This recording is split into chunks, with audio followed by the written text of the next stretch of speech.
एक बार हजरत ख्वाजा मोइनुद्दीन चिश्ती रहमतुल्लाह अलैहि इस्लाम का पैगाम फैलाने की नीयत से अपने कुछ मुरीदों के साथ अजमेर शरीफ के एक स्थान पर तशरीफ लाए। जिस मुकाम पर हजरत ख्वाजा मोइनुद्दीन चिश्ती रहमतुल्लाह अलैहि ने कयाम किया, वहां के करीब ही एक बड़ा तालाब था जिसे स्थानीय हिंदू लोग अनासागर कहते थे। उस दौर में इस तालाब की वुसात और पवित्रता के कारण हिंदू समाज में इसका बहुत एहतराम किया जाता था। उनका यह अकीदा था कि जो शख्स दिन भर गुनाह करने के बाद इस तालाब में गौस्ल करता है, उसके तमाम गुनाह धुल जाते हैं। इसी वजह से वे इस तालाब को हमेशा दियों से सजाए रखते थे। कहा जाता है कि इस तालाब में हर रात दिए जलाने के लिए तकरीबन 3 मन तेल की जरूरत होती थी। तालाब की पवित्रता के कारण वहां सभी हिंदुओं को दाखिल होने की इजाजत नहीं थी। सिर्फ आला तबके के ब्राह्मण ही वहां गौस्ल कर सकते थे और तालाब के पानी को छू सकते थे। उनका यह मानना था कि अगर ब्राह्मणों के अलावा कोई और तालाब के पानी को छू ले तो पानी नापाक हो जाएगा। हजरत ख्वाजा मोइनुद्दीन चिश्ती रहमतुल्लाह अलैहि और उनके मुरीद लंबे सफर से थके हुए थे। कुछ देर आराम फरमाने के बाद जब नमाज का वक्त हुआ तो ख्वाजा मोइनुद्दीन चिश्ती रहमतुल्लाह अलैहि ने हजरत बख्तियार काकी रहमतुल्लाह अलैहि को अजान देने का हुक्म दिया। हुक्म पाकर हजरत बख्तियार काकी रहमतुल्लाह अलैहि ने अजान देना शुरू किया। उस वक्त हिंदुस्तान में तौहीद का पैगाम और अजान के अल्फाज किसी ने नहीं सुने थे। जब लोगों ने पहली बार अजान के अल्फाज सुने तो उनके दरमियान हलचल मच गई। लोग अपने घरों से बाहर आकर एक दूसरे से कहने लगे, ये फकीर लोग कहां से आ गए और ये क्या पढ़ रहे हैं। अजान खत्म होने के बाद हजरत ख्वाजा मोइनुद्दीन चिश्ती रहमतुल्लाह अलैहि और उनके साथियों ने अनासागर तालाब पर जाकर वुजू करना शुरू किया। जब हिंदू पुजारियों ने देखा कि एक अजनबी दरवेश उनके मखसूस तालाब का इस्तेमाल कर रहा है तो उनके दिल में गुस्से की आग भड़क उठी। एक पुजारी बोला, यह दरवेश कहां से आ गया? बिना हमारी इजाजत के इसने हमारे पाक तालाब को हाथ लगा दिया। हम इस तालाब को कितना मुकद्दस मानते हैं और इन मुसाफिरों ने इसे नापाक कर दिया है। इसका कोई हल निकालना ही होगा। इसके बाद हजरत ख्वाजा मोइनुद्दीन चिश्ती रहमतुल्लाह अलैहि ने तमाम साथियों के साथ मिलकर जमात के साथ नमाज अदा की।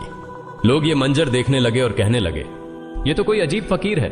हमारे मंदिरों में सब देवी देवता मौजूद हैं और ये उनकी इबादत न करके किसी नए खुदा की इबादत कर रहा है। अगर मंदिर के बाहर भी कोई खुदा है तो उसे भी मंदिर में रखा जाना चाहिए ताकि लोग उसकी भी पूजा कर सकें। शाम ढलने लगी। शाम होते ही राजा पृथ्वीराज के ऊंटों के चरवाहे अपने ऊंट लेकर उस जगह पहुंचे। इत्तेफाक से हजरत ख्वाजा मोइनुद्दीन चिश्ती रहमतुल्लाह अलैहि उसी जगह पर तशरीफ फरमा थे जहां आमतौर पर राजा के ऊंट आराम किया करते थे। चरवाहों ने देखा कि एक दरवेश का काफिला उनके मुकाम पर आकर बैठा है। उन्होंने हजरत ख्वाजा मोइनुद्दीन चिश्ती रहमतुल्लाह अलैहि और उनके साथियों से कहा, अरे फकीर बाबा, आप कहां से तशरीफ लाए हैं और यहां आकर बैठ गए? क्या आपको मालूम नहीं कि यहां रोजाना राजा पृथ्वीराज के ऊंट आराम फरमाते हैं? राजा के ऊंट यहां आराम करते हैं। ये जानते हुए भी आपने यहां बैठने की जुर्रत कैसे की? हजरत ख्वाजा मोइनुद्दीन चिश्ती रहमतुल्लाह अलैहि ने उन चरवाहों को नरमी से जवाब दिया, बाबा, हम मुसाफिर हैं और अनजान हैं। हमें मालूम नहीं था कि इस मुकाम पर राजा के ऊंट आराम करते हैं। चूंकि हम पहले ही यहां रात गुजारने का इरादा कर चुके हैं, तुम अपने ऊंटों को आज किसी और जगह आराम देने ले जाओ। आसपास बहुत सी जगहें हैं। हजरत ख्वाजा मोइनुद्दीन चिश्ती रहमतुल्लाह अलैहि का जवाब सुनकर पृथ्वीराज के चरवाहे बोले, फकीर की हिम्मत तो देखो, कहता है कि राजा के ऊंटों को कहीं और ले जाएं और खुद यहां बैठे रहेंगे। फकीर बाबा, यह तो हरगिज मुमकिन नहीं है। राजा के ऊंट अपने ही मुकाम पर बैठेंगे। यह कहकर चरवाहों ने हजरत ख्वाजा मोइनुद्दीन चिश्ती रहमतुल्लाह अलैहि और उनके साथियों को वहां से उठाने के लिए दुर्व्यवहार करना शुरू कर दिया। हजरत ख्वाजा मोइनुद्दीन चिश्ती रहमतुल्लाह अलैहि बहुत ही सरल स्वभाव के थे। जब उन्होंने देखा कि चरवाहे दुर्व्यवहार कर रहे हैं तो उन्होंने बख्तियार काकी रहमतुल्लाह अलैहि से कहा, बख्तियार, हम यहां बैठकर क्या करेंगे? जब राजा के ऊंटों को यहीं बैठाना है तो रहने दो, ऊंट यहीं बैठे, हम यहां से जा रहे हैं। यह कहकर हजरत ख्वाजा मोइनुद्दीन चिश्ती रहमतुल्लाह अलैहि अपने साथियों के साथ वहां से चले गए। अगली सुबह जब ऊंटों को फिर से चरागाह में ले जाने का समय आया तो चरवाहे ऊंटों को उठाने की कोशिश करने लगे, लेकिन बार बार कोशिश के बावजूद वे ऊंटों को उठा नहीं सके, क्योंकि अल्लाह के वली हजरत ख्वाजा मोइनुद्दीन चिश्ती रहमतुल्लाह अलैहि ने कहा था कि ऊंट यहीं बैठेंगे। अल्लाह रब्बुल आलमीन ने उनकी यह दुआ कबूल कर ली थी और ऊंटों को आदेश दिया था कि जब तक मोइनुद्दीन चिश्ती खुद नहीं कहेंगे तब तक वे यहीं बैठे रहेंगे। इसके बाद चरवाहे ऊंटों के न उठने का कारण जानने लगे। उनमें से एक नेक चरवाहा था जिसने कहा, क्या तुम्हें याद है कि हमने कल यहां से एक दरवेश को उठाया था? जाते जाते उन्होंने कहा था कि हम जा रहे हैं, राजा के ऊंट यहीं बैठेंगे। मुझे लगता है कि उनके कहे शब्दों के कारण ही राजा के ऊंट उठ नहीं पा रहे हैं। शायद वह कोई बड़े वली हैं या अल्लाह का कोई अवतार है। इस बात को महामहिम राजा के समक्ष रखते हैं। इसके बाद चरवाहे पृथ्वीराज के पास पहुंचे और हाथ जोड़कर निवेदन किया, महाराज, हमने बहुत कोशिश की, लेकिन आपके ऊंटों को उनके स्थान से नहीं उठा सके और उन्हें चरागाह में घास चराने नहीं ले जा पा रहे हैं। राजा पृथ्वीराज ने आश्चर्य से पूछा, क्या ऊंटों को कोई बीमारी है जिस कारण वे उठ नहीं पा रहे? चरवाहों ने कहा, महाराज, ऊंट पूरी तरह स्वस्थ हैं, उन्हें कोई बीमारी नहीं है। पृथ्वीराज ने कहा, तो फिर वे अपनी जगह से क्यों नहीं उठ रहे? चरवाहों ने कहा, महाराज, कल उस स्थान पर एक दरवेश बैठे थे, हमने उनके और उनके साथियों के साथ काफी दुर्व्यवहार किया और उन्हें वहां से उठा दिया था। जाते जाते उन्होंने कहा था, राजा के ऊंट यहाँ बैठेंगे और उठेंगे नहीं। हमें लगता है कि दरवेश की बद्दुआ के कारण ही ऊंट अपनी जगह से नहीं उठ पा रहे हैं। तब पृथ्वीराज ने हुक्म दिया, अच्छा, जाओ और उस दरवेश को मेरे पास ले आओ। जब हजरत ख्वाजा मोइनुद्दीन चिश्ती रहमतुल्लाह अलैहि पृथ्वीराज के दरबार में पहुंचे तो पृथ्वीराज ने उनसे पूछा, ए दरवेश, आपने मेरे ऊंटों को क्यों पंगु बना दिया है? मेरे ऊंट भूखे मर रहे हैं, कृपया अपना जादू उनसे हटा लें। अगर जादू नहीं हटाया तो मेरे ऊंट भूखे मर जाएंगे। पृथ्वीराज की बात सुनकर हजरत ख्वाजा मोइनुद्दीन चिश्ती रहमतुल्लाह अलैहि मुस्कुराते हुए बोले, हे अल्लाह के बंदे, हम मुसलमान हैं और मुसलमान कभी जादू नहीं करते। तुम्हारे ऊंटों को मैंने नहीं बल्कि इस संसार के पालनहार महान अल्लाह रब्बुल आलमीन ने बैठाया है। उनकी आज्ञा से ऊंट बैठे हैं और उनकी आज्ञा से ही उठेंगे। लेकिन मैं उस सर्वशक्तिमान से प्रार्थना कर सकता हूं कि वह तुम्हारे ऊंटों को उठने की अनुमति दे। इसके बाद हजरत ख्वाजा मोइनुद्दीन चिश्ती रहमतुल्लाह अलैहि ने अल्लाह से दुआ की, हे अल्लाह, इन ऊंटों को उनकी जगह से उठने की तौफीक दें। हजरत ख्वाजा मोइनुद्दीन चिश्ती रहमतुल्लाह अलैहि की दुआ करते ही चरवाहों ने देखा कि ऊंट अपनी जगह से उठकर चरागाह की ओर बढ़ने लगे। यह दृश्य देखकर चरवाहे चकित रह गए और हजरत ख्वाजा मोइनुद्दीन चिश्ती रहमतुल्लाह अलैहि की करामत की खबर पूरे अजमेर में फैल गई।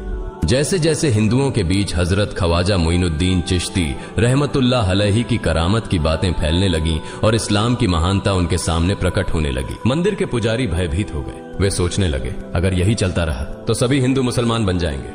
तब वे पृथ्वीराज के पास पहुंचे और निवेदन किया, महाराज, ये दरवेश हमारे राज्य में अशांति फैला रहे हैं। यदि आपने अभी इनका कोई उचित समाधान नहीं निकाला तो ये दरवेश सभी हिंदुओं को मुसलमान बना देंगे और तब हमारे देवताओं की पूजा करने वाला कोई नहीं बचेगा। आप इन्हें यहां से भगा दें, नहीं तो ये हमें यहां से बाहर निकाल देंगे। महाराज, हम आपको एक और भयावह बात बताना चाहते हैं। ये दरवेश कहते हैं कि जिन मूर्तियों की हम पूजा करते हैं वे पूजनीय नहीं है। उनका कहना है कि ये केवल निर्जीव पत्थर है जिनमें कोई शक्ति नहीं है। ये साधारण लोगों को इस तरह की बातें बताकर भ्रमित करना चाहते हैं। सबसे आपत्तिजनक बात यह है कि ये दरवेश हर दिन 5 बार हमारे पवित्र तालाब में हाथ लगाकर उसे अपवित्र कर रहे हैं। पुरोहितों की बात सुनकर पृथ्वीराज ने हजरत ख्वाजा मोइनुद्दीन चिश्ती रहमतुल्लाह अलैहि को बुलाया। जब हजरत ख्वाजा मोइनुद्दीन चिश्ती रहमतुल्लाह अलैहि उनके दरबार में पहुंचे तो पृथ्वीराज ने कहा, ए दरवेश, हम देख रहे हैं कि आप गोमाता का मांस खाते हैं और हमारे देवताओं का अपमान करते हैं। हमारे धर्म के बारे में तरह तरह की उल्टी सीधी बातें कर रहे हैं। हम यह सहन नहीं कर सकते। हम यह भी देख रहे हैं कि आप हमारे पवित्र तालाब को अपने अपवित्र हाथों से खराब कर रहे हैं। आप तुरंत हमारे देश से चले जाएं। हजरत ख्वाजा मोइनुद्दीन चिश्ती रहमतुल्लाह अलैहि ने कहा, बाबा, हम लोग तो केवल वुजू करते हैं, नहाते नहीं। अगर पूरी देह के स्पर्श से आपके तालाब का पानी खराब नहीं होता है तो केवल हमारे हाथ और चेहरे के पानी से तालाब अपवित्र कैसे हो सकता है? यह सुनकर पृथ्वीराज ने कहा, वे सभी लोग हमारे धर्म के हैं जबकि तुम लोग कहीं और से आ गए हो। तुम हमारे धर्म के नहीं हो, इसलिए तुम्हारे हाथ लगाने से हमारा तालाब अपवित्र हो जाता है। तब हजरत ख्वाजा मोइनुद्दीन चिश्ती रहमतुल्लाह अलैहि ने कहा, अच्छा बाबा, हम अब आपके तालाब के पानी को हाथ नहीं लगाएंगे, लेकिन हमें पानी की जरूरत है तो हम चाहते हैं कि केवल एक बर्तन में पानी ले लें। पृथ्वीराज ने कहा, ठीक है, तुम पानी ले सकते हो, लेकिन तुम्हारा बर्तन तालाब में लगे, तुम्हारे हाथ नहीं। अगर तुम्हारे हाथ स्पर्श करें तो हम इसके खिलाफ सख्त कार्रवाई करेंगे। राजा के साथ सहमति के बाद हजरत ख्वाजा मोइनुद्दीन चिश्ती रहमतुल्लाह अलैहि ने अपने मुख्य खलीफा बख्तियार काकी रहमतुल्लाह अलैहि से कहा, बख्तियार, जाओ और राजा के तालाब से एक बर्तन में पानी ले आओ, लेकिन बहुत सावधानी से पानी लेना ताकि तुम्हारा हाथ तालाब के पानी को छू न सके। बख्तियार काकी रहमतुल्लाह अलैहि हजरत ख्वाजा मोइनुद्दीन चिश्ती रहमतुल्लाह अलैहि के आदेश का पालन करते हुए आना सागर से पानी लेने गए। उन्होंने बर्तन को तालाब में डुबोया और उनका हाथ पानी को नहीं छू सका क्योंकि चमत्कारवश पूरा तालाब एक छोटे बर्तन में समा गया। आना सागर पूरी तरह से सूख गया और उसकी तली में केवल सूखी रेत दिखाई देने लगी।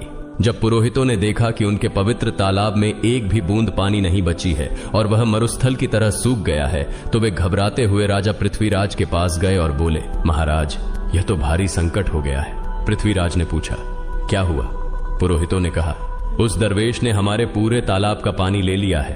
अब हमारे पवित्र तालाब में एक बूंद भी पानी नहीं है। अगर इस तालाब में पानी नहीं होगा तो हम अपने पापों का प्रायश्चित कैसे करेंगे? दूर दूर से हजारों हिंदू लोग इस तालाब में स्नान करने आते हैं ताकि वे अपने पाप धो सकें। अगर पानी नहीं रहेगा तो वे यहां आना बंद कर देंगे, जिससे हमारा बड़ा नुकसान होगा और अजमेर की मान मर्यादा मिट्टी में मिल जाएगी।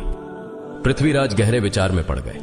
वे हजरत ख्वाजा मोइनुद्दीन चिश्ती रहमतुल्लाह अलैहि के खिलाफ कोई कठोर कदम उठाने से झिझक रहे थे, क्योंकि उन्हें आशंका थी कि अगर उन्होंने दरवेश के खिलाफ सैनिक भेजे और दरवेश ने सैनिकों पर भी जादू कर दिया तो उनकी परेशानी और बढ़ जाएगी। इसलिए उन्होंने कहा, तुम लोग जाओ और उस दरवेश को मेरे पास बुला कर लाओ। मैं देखता हूं कि वह क्या चाहता है।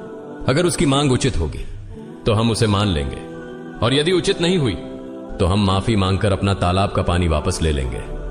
जब हजरत ख्वाजा मोइनुद्दीन चिश्ती रहमतुल्लाह अलैहि पृथ्वीराज के दरबार में पहुंचे तो पृथ्वीराज ने कहा, ऐ बाबा, आपने हमारे तालाब का सारा पानी ले लिया है। हम अपने पापों का प्रायश्चित कैसे करेंगे? पूरे दिन के पाप हम इस तालाब में स्नान करके धोते हैं। अगर तालाब में पानी नहीं होगा तो हम अपने पाप कैसे धोएंगे? हजरत ख्वाजा मोइनुद्दीन चिश्ती रहमतुल्लाह अलैहि ने उत्तर दिया, देखो बाबा, तुम्हारे पास आना सागर है, पर दुनिया के हर कोने में ऐसा तालाब नहीं है, तो क्या वे लोग अपने पाप कैसे धोएंगे? पापों को धोने की ताकत इस तालाब के पानी में नहीं है। पापों को माफ करने वाला केवल अल्लाह है, जिसने आकाश, धरती और पूरी सृष्टि बनाई है।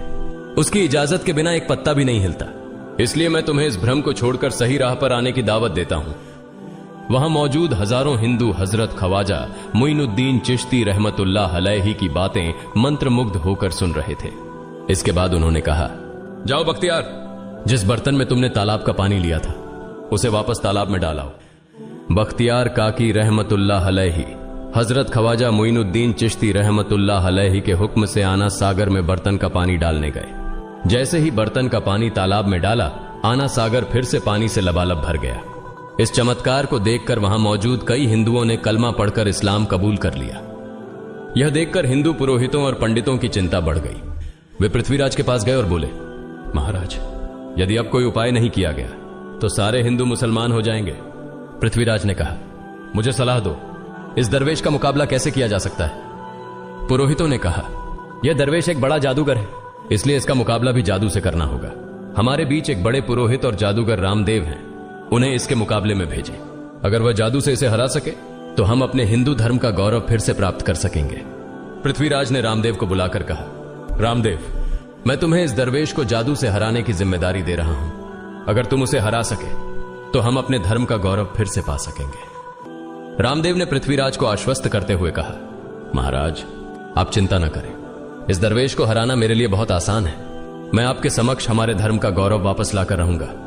इसके बाद रामदेव अपने साथियों के साथ हजरत ख्वाजा मोइनुद्दीन चिश्ती रहमतुल्लाह अलैहि के सामने मुकाबले के लिए पहुंचा। उसने कहा, मोइनुद्दीन, अगर तुम में ताकत है तो मुझसे जादू का मुकाबला करो। मैंने तुम जैसे बहुत से जादूगरों को हराया है, तुम्हें हराना तो मेरे लिए साधारण बात है। हजरत ख्वाजा मोइनुद्दीन चिश्ती रहमतुल्लाह अलैहि ने उसकी बातों का कोई जवाब नहीं दिया। रामदेव ने देखा कि हजरत ख्वाजा मोइनुद्दीन चुप हैं, तो उसने गाली गलौज करना शुरू कर दिया। जब रामदेव अपनी हदें पार कर गया तो हजरत ख्वाजा मोइनुद्दीन ने उसकी आंखों में देखते हुए कहा, रामदेव, तू चिल्ला रहा है, लेकिन मैं तेरे माथे पर ईमान की रोशनी देख रहा हूं। हजरत ख्वाजा मोइनुद्दीन चिश्ती रहमतुल्लाह अलैहि की यह बात सुनते ही रामदेव कांपने लगा, और उसी क्षण अल्लाह रब्बुल आलमीन ने उसके दिल में ईमान की रोशनी डाल दी। रामदेव हजरत ख्वाजा मोइनुद्दीन चिश्ती के चरणों में गिर पड़ा और बोला, हे अल्लाह के वली, मैंने आपके साथ बहुत बेअदबी की है, मुझे माफ करें और मुझे कलमा पढ़ाकर इस्लाम की राह दिखाएं। हजरत ख्वाजा मोइनुद्दीन चिश्ती रहमतुल्लाह अलैहि ने रामदेव को कलमा पढ़ाया और उनका नाम रखा मोहम्मद सादिक। इतिहास बताता है कि बाद में रामदेव मोहम्मद सादिक के रूप में एक बड़े अल्लाह के वली बन गए। प्रिय पाठकों, सोचें, जो रामदेव हजरत ख्वाजा मोइनुद्दीन चिश्ती को पराजित करने आए थे, वही अब उनके हाथ में हाथ देकर इस्लाम की शांति की छांव में आ गए। यह अल्लाह रब्बुल आलमीन का चमत्कार और शक्ति है, जो जिसे चाहे हिदायत दे सकता है। आमीन।